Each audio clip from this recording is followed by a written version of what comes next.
जय हिंद प्यारे साथियों, स्वागत है एक बार फिर से आप सभी का अपने चैनल दृष्टिकोण के यूट्यूब प्लस ऐप पर।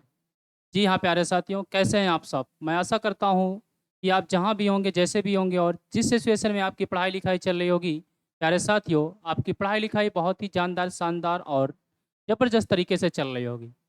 प्यारे, जैसा कि आपको पता है कि टीम दृष्टिकोण आप सभी प्यारे विद्यार्थियों के लिए उत्तर प्रदेश सिपाही री एग्ज़ाम का बैच ऐप प्लस यूट्यूब पे निःशुल्क कर दिए। तो उसी के सिलसिले में आपकी class day by day, step by step लगातार आगे की ओर बढ़ रही है। वो चाहे मैथ, रीजनिंग, जीएस, हिंदी हो, हर एक क्लास आपको मिल रही है और साथ-साथ ऐप पे आप जा कर के देखेंगे, तो आपको सारी चीज़ें उपलब्ध कराई जा रही है, वो भी बिल्कुल निःशुल्क रूप में।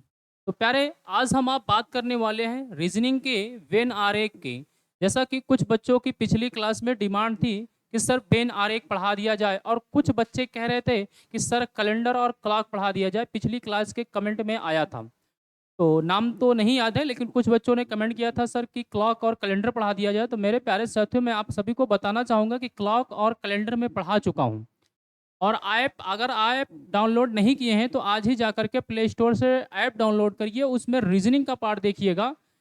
यूपीपी पेड बैच का है, लेकिन उसको फ्री कर दिया गया है, तो उसमें आप देखेंगे तो रीजनिंग का क्लास जाकर के देखेंगे तो रीजनिंग में जाकर के चैप्टर वाइज के रूप में पढ़ा होगा क्लॉक और कैलेंडर। क्लॉक एक क्लास में मैराथन के रूप में खत्म किया हूँ और क्लॉक 2 पार्ट में खत्म किया हूँ प्यारे साथियों। तो वहाँ से खत्म किया और कुछ बच्चों ने कमेंट किया था सर कि जो है सीरीज पढ़ा दिया जाए नॉन वर्बल के रूप में। प्यारे साथियों, नॉन वर्बल अभी तो मैं वर्बल पढ़ा रहा हूँ, जैसे ही वर्बल कंप्लीट होगा तो नॉन वर्बल पूरा का पूरा पढ़ा देंगे। कुछ चीज़ें लॉजिकल के कुछ चैप्टर पढ़ा चुका हूँ, वर्बल के काफ़ी ज़्यादा चैप्टर पढ़ा चुका हूँ, बहुत थोड़ा ही बचा हुआ है, वो भी बहुत जल्द आपका कंप्लीट कर लेंगे प्यारे साथियों। ऐप पे पूरी चीज़ें आपको दी गई हैं, स्टेप बाय स्टेप दी गई है, क्रम वाइज़ दी गई है। तो आइए, बिना देरी किए हुए ले चलते हैं आपको पेन आरेख पे। आज के सेशन का पहला को हमारा आपकी जो बात होने वाली है, पेन आरेख पे होने वाली है, वेन डायग्राम पे होने वाली है। वेन डायग्राम में आप देखेंगे कि हर एक परीक्षा में 1 से 2 क्वेश्चन आपको मिलते हैं। तो वेन डायग्राम में 2 तरीके से आपके क्वेश्चन देखने को मिलते हैं। एक तो शब्द दे करके आपसे आरेख बनवा लेता है और दूसरा आरेख दे करके उसमें से आपसे डिजिट पूछ लेता है। और तीसरा होता है मैथमेटिकल, जैसे आपका वेन आरेख का एक क्वेश्चन आता है परसेंटेज के रूप में आता है कि 30% विद्यार्थी दैनिक जागरण पढ़ते हैं, 20% विद्यार्थी अमर उजाला को पसंद करते हैं और 50% लोग दैनिक जागरण प्लस अमर उजाला दोनों को पसंद करते हैं। तो ऐसे कितने विद्यार्थी हैं जो केवल और केवल दैनिक जागरण को पसंद करते हैं या फिर अमर उजाला को पसंद करते हैं? या फिर आपसे क्वेश्चन आ जाता है कि 50 विद्यार्थी कॉफ़ी पसंद करते हैं, 40 विद्यार्थी चाय पसंद करते हैं, 10 विद्यार्थी चाय और कॉफ़ी दोनों पसंद करते हैं, तो केवल कितने विद्यार्थी ऐसे हैं जो केवल चाय पसंद करते हैं? या फिर आपका क्वेश्चन आ जाता है कि 10 विद्यार्थी समूह ए को पसंद करते हैं, 20 विद्यार्थी समूह बी को पसंद करते हैं, 30 विद्यार्थी समूह सी को पसंद करते हैं, 5 विद्यार्थी समूह ए, बी और सी तीनों को पसंद करते हैं, 2 विद्यार्थी समूह ए और बी दोनों को पसंद करते हैं, 3 विद्यार्थी समूह ए और सी को पसंद करते हैं, 4 विद्यार्थी समूह समूह सी और बी को पसंद करते हैं। तो आपसे वहाँ से प्रश्न पूछ लेता है कम से कम एक समूह को पसंद करने वाले व्यक्तियों की संख्या कितनी होगी? तो ऐसे बहुत सारे क्वेश्चन आपको वेन आरेख में देखने को मिलते हैं। तो प्यारे साथियों, हम यहाँ पे स्टार्टिंग करेंगे और एक-एक टाइप से स्टार्ट करेंगे। तो सबसे पहले यहाँ पे स्टार्टिंग जो हमारी आपकी होगी, वो शब्द के आधार पर होगी। तो आइए, बिना देरी करे हुए आपको ले चलते हैं, क्या-क्या चीज़ें इसमें हो सकती हैं, किस प्रकार से चीज़ों को हमें आपको समझना है, कैसे देखना है, वो सारी चीज़ें यहाँ पे हम आप बात करने वाले हैं। तो आइए बात करते हैं। सबसे पहले तो हम आप अपने अपनी डायरी में नोट करेंगे वेन आरेख, वेन डायग्राम। वेन आरेख, वेन डायग्राम। तो वेन डायग्राम की आप डेफिनेशन के रूप में समझेंगे, इससे क्या होता है, क्या-क्या चीज़ें और कुछ पॉइंट होता है, जिसके अकॉर्डिंग मैं आपको कुछ चीज़ों को समझा पाऊँगा। ठीक है प्यारे? तो आइए बात करते हैं, क्या कह रहा है? दी गई संख्याओं, अक्षरों या वस्तुओं के समूह को आरेख या ज्यामितीय आकृतियों के माध्यम से निरूपित करने को वेन आरेख कहते हैं। कह रहा है, मेरे साथियों, ये कह रहा है दी गई संख्याओं, जिसमें संख्याएं होंगी, अक्षर होंगे या वस्तुओं के समूह होगा। वस्तुओं का समूह का तात्पर्य है कि कुछ लोग चाय पीने वाले हो गए, कॉफ़ी पीने वाले हो गए या कलाकार हो गए, नाट्यशाला हो गए, साहित्यिक लोग हो गए, तो ऐसे लोगों को बताता है। वो आरेख या ज्यामिति, ज्यामिति का तात्पर्य होता है जिसमें आपका वृत्त हो जाएगा, वर्ग हो जाएगा, वर्ग हो जाएगा, आयत हो जाएगी, पंचभुज हो जाएगा। तो इन सब के रूप में ऐसे मिला करके आपको इस प्रकार से आपको एक आपका ज्यामितीय रूप में दिया जाता है, या आकृतियों के माध्यम से निरूपित करने को बेन आरेख कहते हैं। ठीक है प्यारे। दूसरा कॉन्सेप्ट है आपके, इसके अंतर्गत विभिन्न विषय आते हैं। विषय का तात्पर्य होता है कि इसमें इतिहास पढ़ने वाले लोगों की संख्या इतनी है, लोगों की संख्या इतनी है, भूगोल पढ़ने वालों के लोगों की संख्या इतनी है, मैथ इतनी है। तो विभिन्न विषय वस्तुओं या संख्याओं के आपसी संबंधों को आरेख द्वारा दर्शाया जाता है। ये भी पॉइंट आपका है। तो जो संबंध होते हैं उस संबंध को किसके द्वारा प्यारे प्रदर्शित किया जाता है? तो प्रदर्शित किया जाता है किसके द्वारा? विभिन्न विषय द्वारा प्रस्तुत किया जाता है, वस्तुओं द्वारा प्रस्तुत किया जाता है, संख्याओं के माध्यम से आपसी को क्या कहते हैं? बेन आरेख द्वारा दर्शाया जाता है। क्लियर है। दूसरा कह रहा है बेन आरेख एक बंद ज्यामितीय आकृतियां होती है। जो भी आकृतियां बनाई जाएगी, चाहे आपको ये यहाँ पे मैं आपसे बताऊं, चाहे वो आपको आयत बना दिया जाए तो ये एक बंद आकृति है, या फिर आपको यहाँ पे वृत्त बना दिया जाए तो ये भी एक बंद आकृति है, या फिर आपको यहाँ पे एक त्रिभुज बना दिया जाए तो ये पूरी की पूरी क्या होती है? तीनों की तीनों आकृतियां जो होती है बंद आकृति होती है। ठीक है ना। ये क्या होती है? बंद आकृति होती हैं, जो घिरे हुए क्षेत्र के अंदर के बिंदुओं के समुच्चय को प्रदर्शित करती है। बिंदुओं को तात्पर्य होता है कि यहाँ पे अगर 3 लिखा है, 2 लिखा है, 1 लिखा है, 4 लिखा है, 5 लिखा है, इस प्रकार से अंदर के बिंदुओं को क्या करते हैं? प्रदर्शित करते हैं। अब इसी में आपसे बता दीजिए, विषय को जो बात की जाए है, तो यहाँ पे मैं कह दूं कि ये इतिहास पढ़ने वाले लोग हैं। ये कौन है? इतिहास पढ़ने वाले लोग हैं। त्रिभुज को कैसे दर्शाया गया? इतिहास पढ़ने के लिए। भूगोल को किससे दर्शाया गया प्यारे साथियों? वर्ग से दर्शाया गया। वृत्त को किससे दर्शाया गया है? तो आपसे कह दिया जाए गणित के दर्शाया गया है। तो आपसे यहाँ से प्रश्न पूछ लेगा, ऐसे कितने लोग हैं जो इतिहास, भूगोल और गणित तीनों विषय को पढ़ते हैं? ठीक है ना। या फिर आपसे प्रश्न पूछ लिया जाएगा, केवल इतिहास पढ़ने वाले लोगों की संख्या कितनी है? इतिहास पढ़ने वाले लोगों की कुल संख्या कितनी है? भूगोल पढ़ने वाले लोगों की संख्या कितनी है? भूगोल पढ़ने वाले लोगों की कुल संख्या कितनी है? ठीक है ना। या संख्या 3 क्या निरूपित करती है? संख्या 4 क्या निरूपित? ऐसे बहुत सारे क्वेश्चन बनेंगे जिसके आधार पर मैं आपको दिखाऊंगा आगे। क्लियर है। तो इन पॉइंट जो लिखा गया है यहाँ पे प्यारे, इस पॉइंट का अर्थ आपको पता चल गया होगा कि ये पॉइंट क्या क्या चीजें बता रहे हैं, क्या क्या चीजें यहाँ पे आपको दर्शा रहे हैं। क्लियर है प्यारे साथियों? जल्दी से बताइएगा।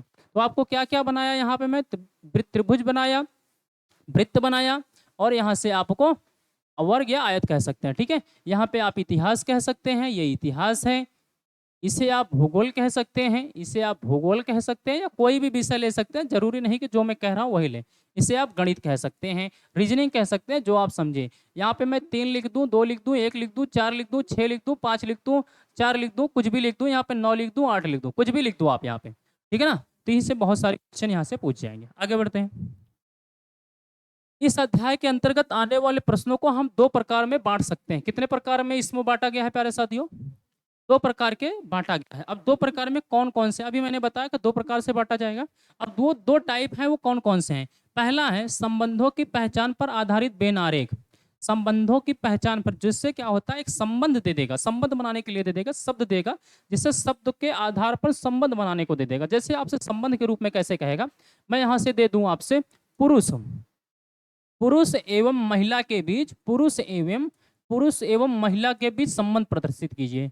एवं महिला के बीच संबंध प्रदर्शित कीजिए। तो अब आपको पता है कि पुरुष अलग होते हैं, महिला क्या होती है? अलग होती हैं। तो यहाँ पे आपका एक पुरुष जाति का बोध होगा, यहाँ पे क्या होगा? यहाँ पे आपका पुरुष जाति का बोध होगा, यहाँ पे आपका किसका होगा? महिला जाति का बोध होगा। तो इसी को Venn diagram based on identify आपका रिलेशनशिप, इसी को बोलते हैं आपको संबंधों की पहचान पर आधारित बेन आरेख। क्लियर है। दूसरा होगा विश्लेषणात्मक बेन आरेख। जैसा विश्लेषणात्मक बेन आरेख ये वाला है, विश्लेषणात्मक बेन आरेख ये वाला है, ये वाला जो आपको दिखा है ये विश्लेषणात्मक बेन आरेख है। क्लियर है। तो यहाँ से आपको दोनों बातें क्या हो चुकी हैं? क्लियर हो चुकी हैं। तो सबसे पहले हमें आपको इसमें से किसको पढ़ना है? एक एक को पढ़ना है। एक एक के आधार पे हम आप देखेंगे। तो सबसे पहले हम आप पढ़ेंगे संबंधों की पहचान पर आधारित बेन आरेख। तो आप अपनी डायरी में जल्दी से हेडिंग डालिएगा, संबंधों की पहचान पर आधारित बेन आरेख। चलिए हेडिंग डालिएगा, संबंधों की पहचान पर आधारित बेन आरेख। इसके अंतर्गत मुख्य क्या क्या बातें होती हैं, इन बातों को समझते हैं। इसके अंतर्गत मुख्य बातें, इसके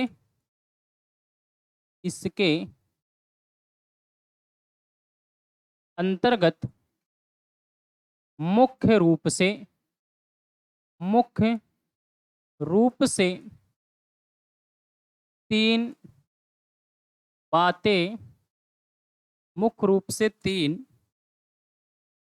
बातें ध्यान में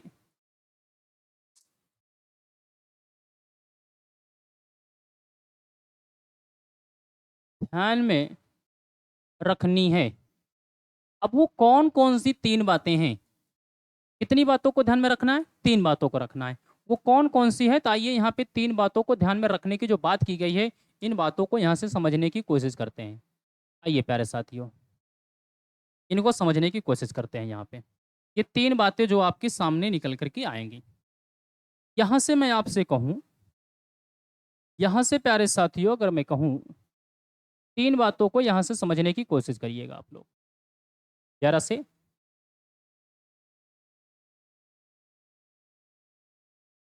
इन 3 बातों को समझने की कोशिश करिएगा।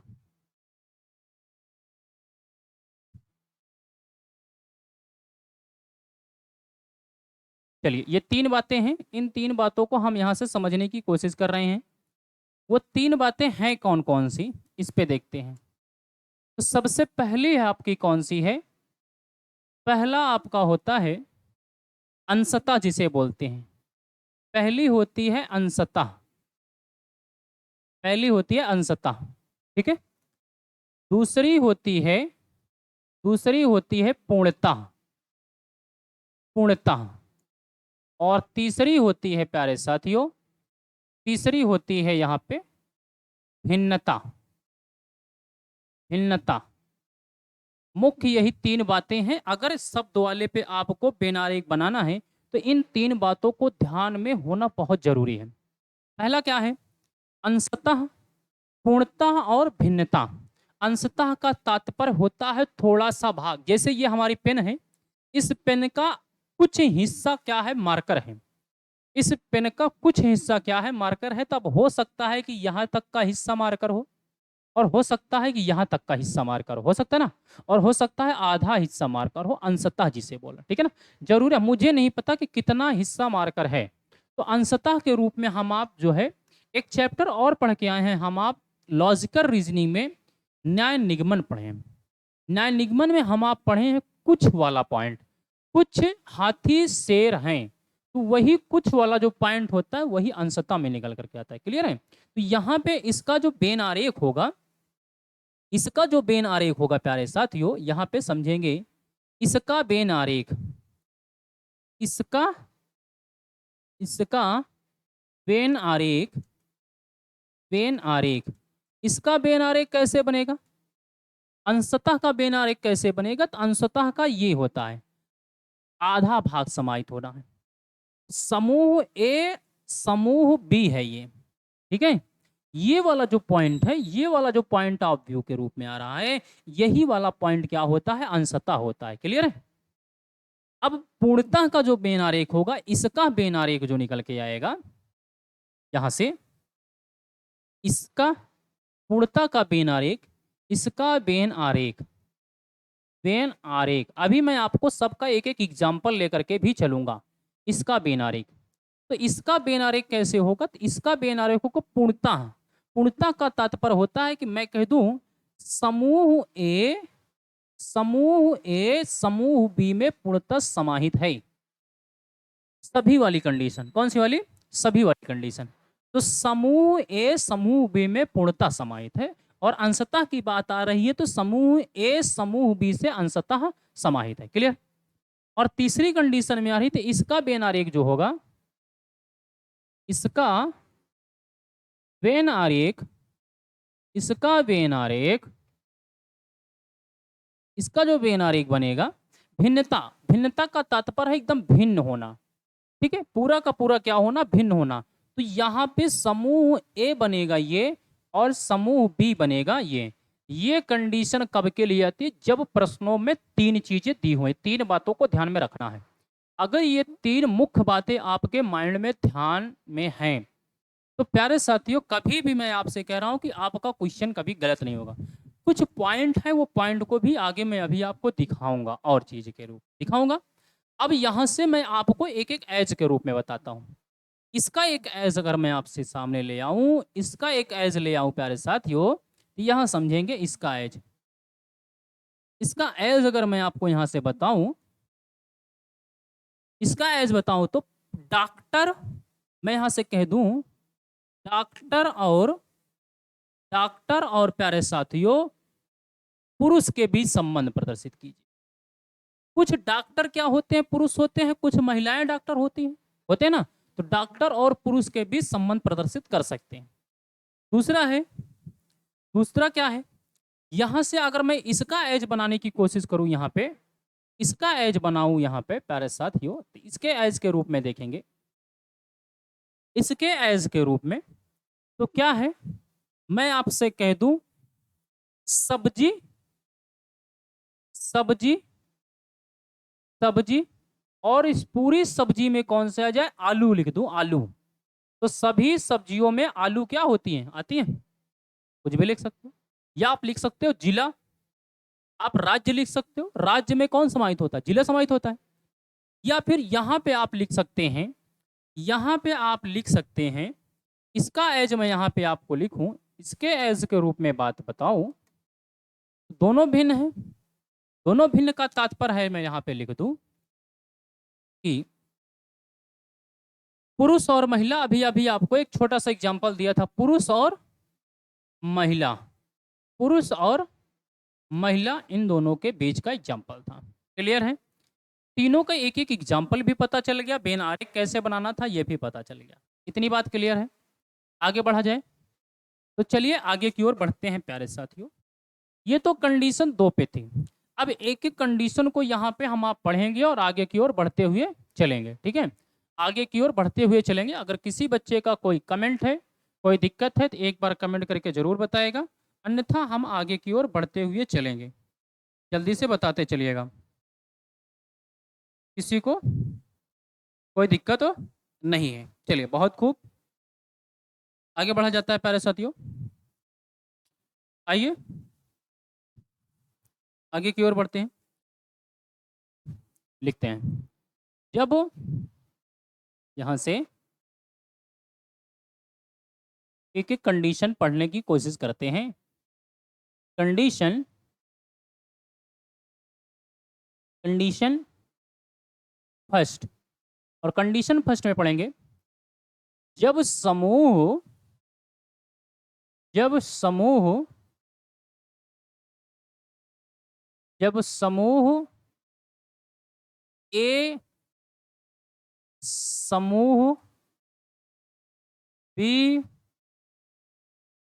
बी से अंशतः समाहित हो, तो अभी अभी बता के आया हूं, अंशतः समाहित हो तो कैसे बनेगा डायग्राम, अभी अभी पीछे बता के आया हूं, जब समूह ए समूह बी से अंशतः समाहित हो, तो समूह ए हो गया ये, और ये क्या हो गया, समूह बी हो गया। क्लियर है, अब एग्जाम्पल के रूप में यहाँ पे देखूं मैं आपके सामने, एग्जाम्पल के रूप में देखूं यहाँ से, तो आप कह सकते हैं नर और, नर और बिल्ली के बीच, बिल्ली के बीच संबंध प्रदर्शित कीजिए, के बीच संबंध, संबंध प्रदर्शित कीजिए, प्रदर्शित कीजिए, नर और बिल्ली के बीच संबंध प्रदर्शित कीजिए। तो आप कहेंगे नर में कुछ बिल्लियां नर होती हैं, कुछ बिल्लियां क्या होती हैं, नर होती हैं, और कुछ नर में भी क्या होते हैं, बिल्ली होते हैं, होते नहीं होते हैं, तो ये आपका बन जाएगा, ये वाला जो पोर्शन होगा ये क्या हो जाएगा, अंशतः हो जाएगा। क्लियर, दूसरा पॉइंट आप दूसरी कंडीशन के रूप में यहाँ पे चलूं, कंडीशन, कंडीशन सेकंड देखूंगा, जब समूह ए समूह बी से पूर्णतः भिन्न हो, भिन्न हो, कुछ भी आ सकता है, आगे पीछे हो सकता है, उस पर परेशान मत होना, ठीक है। भिन्न हो। समूह ए समूह बी से पूर्णतः क्या हो, भिन्न हो। जैसे तो यहाँ पे समूह ए हो जाएगा ये, और यहाँ पे समूह बी हो जाएगा, ठीक है। एज के रूप में अगर मैं आपके सामने बात करूं, एग्जाम्पल के रूप में, तो मैं कह दूं अमेरिका अमेरिका और जापान के बीच संबंध प्रदर्शित कीजिए। तो अमेरिका एक अलग राज्य है और जापान एक क्या है, अलग राज्य है। प्रदर्शित कीजिए, अमेरिका और जापान के बीच संबंध प्रदर्शित कीजिए। तो ये कैसा बनेगा, ये हो जाएगा अमेरिका और ये हो जाएगा जापान। क्लियर, आगे की ओर बढ़ते हैं। कंडीशन थर्ड देखेंगे। कंडीशन थर्ड देखेंगे प्यारे साथियों। जब समूह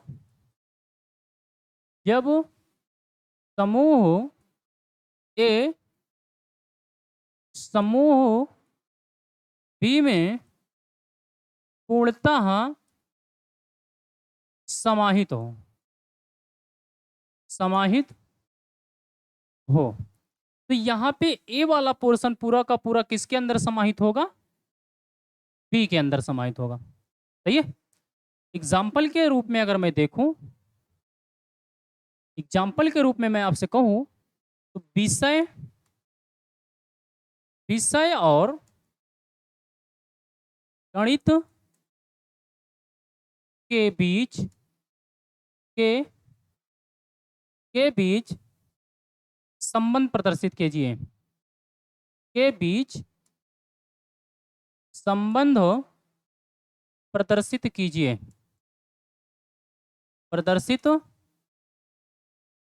कीजिए।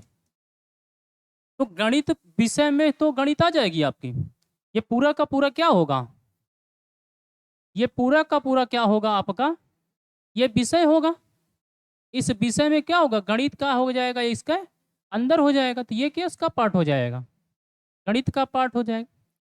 अभी आपने ये जो पढ़ा कंडीशन फर्स्ट सेकंड थर्ड, ये जब दो समूह होता है, इसको लिख लीजिएगा, जब दो समूह हो तो, ये तो बात हो गई जब दो समूह होगा। तो दो से अधिक समूह भी तो हो सकते हैं, दो से अधिक समूह भी तो दिया जा सकता है प्यारे साथियों, जल्दी से बताइए। दो से अधिक समूह भी तो दिया जा सकता है। तो आप कहेंगे जी सर बिल्कुल दिया जा सकता है, दे सकता है ना। तो आइए बात करते हैं यहाँ पे, जब दो से अधिक समूह होगा तो, अगली हेडिंग लिखिए, जब व्हेन दो से अधिक जब दो से अधिक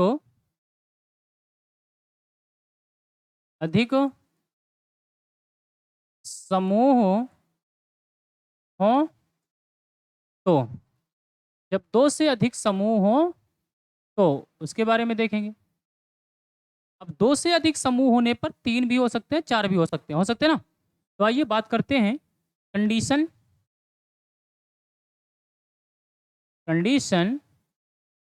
फर्स्ट की। जब समूह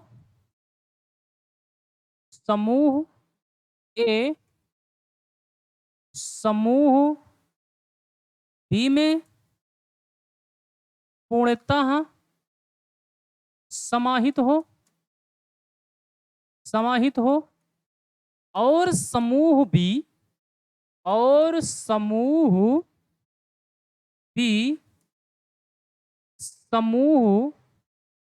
समूह सी में पूर्णतः समाहित हो तो, यानी समूह ए किसमें समाहित है, बी में। तो समूह ए समाहित है किसमें, बी में, और समूह बी समाहित है किसमें, समूह सी में ये पोर्शन बनेगा। समूह ए समाहित है बी में, समूह बी समाहित है पूरा किसमें, सी। तो यहाँ से एक एज के रूप में अगर मैं आपसे कहूँ, एक एज के रूप में यहाँ से बनाने की बात कहूँ मैं आपसे, तो आप लिख सकते हैं, आप लिख सकते हैं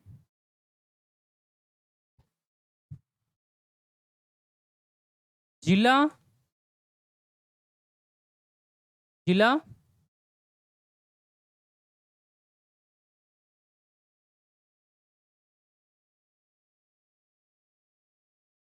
ऐसे लिखिएगा, गांव, जिला और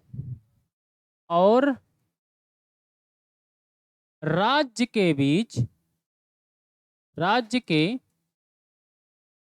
बीच संबंध प्रदर्शित कीजिए, संबंध प्रदर्शित कीजिए,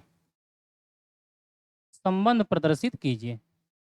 तो सबसे छोटा कौन होता है, गांव होता है। तो ये हो जाएगा गांव, और ये हो जाएगा जिला, और ये हो जाएगा राज्य। तो ये हो जाएगा आपका गांव, और ये हो जाएगा आपका जिला, और ये हो जाएगा आपका राज्य हो जाएगा।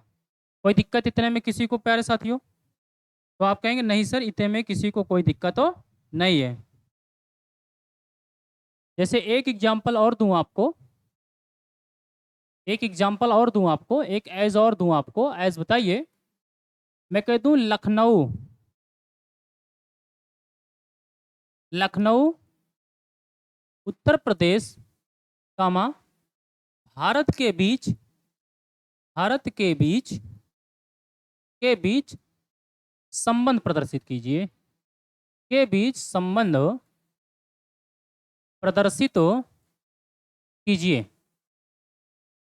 जल्दी से प्रदर्शित कीजिए। तो लखनऊ कहाँ आएगा? तो आप कहेंगे ये हो जाएगा लखनऊ, ये हो जाएगा उत्तर प्रदेश, और ये पूरा का पूरा क्या हो जाएगा, भारत हो जाएगा। जल्दी से बताइए, कमेंट करिए, कोई दिक्कत है? तो आप कहेंगे ये आपका क्या हो जाएगा, ये हो जाएगा लखनऊ, ये हो जाएगा उत्तर प्रदेश, और ये आपका क्या हो जाएगा, और भारत हो जाएगा पूरा का। क्लियर है? कोई दिक्कत है? आगे बढ़ते हैं, आगे बढ़ा जाए पहिए, चलिए आगे बढ़ते हैं। आपको दूसरा लिखेंगे, कंडीशन सेकंड लिखेंगे। कंडीशन सेकंड होगी जब समूह, जब समूह ए समूह बी में पूर्णतः समाहित हो, समाहित हो, एवं समूह सी, समूह सी, समूह, समूह सी, समूह ए और, ए और बी से पूर्णतः भिन्न हो, पूर्णतः भिन्न हो। ध्यान दीजिएगा, ध्यान देते रहिए प्यारे साथियों, बहुत ही प्यारा कॉन्सेप्ट है, बहुत ही प्यारा चैप्टर है बेनार एक। कह रहा है अगर किसी को कोई दिक्कत हो तो जल्दी बताते चलिए, मैं आपका कमेंट साथ साथ लेते चल रहा हूँ उसी प्रकार से। चलिए बहुत खूब, किसी का कह रहा है तो अब जब समूह ए समूह बी से पूर्णतः समाहित हो, एवं समूह सी समूह ए एवं बी से पूर्णतः भिन्न हो। तो समूह ए, समूह ए समूह बी में पूर्णतः समाहित है, और समूह सी समूह ए और बी से पूर्णतः क्या है, भिन्न है। ठीक है? तो आप कहेंगे, आप कहेंगे यहां से, आइए बात करते हैं एग्जाम्पल के रूप में। अगर मैं आपसे कहूं कि एग्जाम्पल दूं आपको यहां पे, तो मैं कह दूं बिहार, बिहार, मेरठ, और पटना के बीच संबंध प्रदर्शित कीजिए। और पटना के बीच के बीच संबंध प्रदर्शित कीजिए। जल्दी बताइए। बिहार, मेरठ और पटना के बीच संबंध प्रदर्शित कीजिए, जल्दी बना करके भेजिए। तो पटना कहाँ है? बिहार के अंदर है। पटना कहाँ है? तो आप कहेंगे ये आपका हो जाएगा, यहाँ बना दे रहा हूँ, ये हो जाएगा पटना किसके अंतर्गत है? बिहार के। ये हो जाएगा आपका क्या? पटना हो गया। और ये वाला क्या हो जाएगा? बिहार हो जाएगा। और बिहार एवं पटना से भिन्न कौन है? ये वाला हो जाएगा मेरठ हो जाएगा। क्या हो जाएगा? मेरठ हो जाएगा। कोई दिक्कत किसी को? तो आप कहेंगे नहीं सर, इतने में कोई समस्या नहीं है। तो प्यारे साथियों, अभी ये हमारी बात पूरी नहीं हुई है। अभी इसके आगे का कई बहुत सारे पॉइंट हैं, कई पॉइंट हैं। जब पॉइंट हमारे ये समाप्त हो जाएंगे, कोशिश करूंगा कि कल ये पॉइंट समाप्त हो जाए। और कल ये पॉइंट समाप्त हो जाएगा, जब क्वेश्चन आएंगे तो बहुत लाजवाब लाजवाब क्वेश्चन ला करके दिखाऊंगा। तो जब तक कॉन्सेप्ट चल रहा है, कॉन्सेप्ट वाली क्लास मिस मत करिए। और जो है क्वेश्चन आंसर वाली भी क्लास आपको मिस नहीं करना, मिस एक भी क्लास नहीं करना है। यदि आपको क्लासेस पसंद आ रही हो, टीचर आपके लिए मेहनत कर रहा है और बेहतर कंटेंट आपको दे रहा है, तो वीडियो को लाइक करिए, ज़्यादा से ज़्यादा मित्रों तक शेयर करिए, प्ले स्टोर से जा करके दृष्टिकोण क्लासेस का ऐप डाउनलोड करिए। तो प्यारे साथियों, मिलते हैं अगले क्लास में। तब तक के लिए जय हिंद, जय भारत, गुड नाइट, शुभ रात्रि। Thank you so much.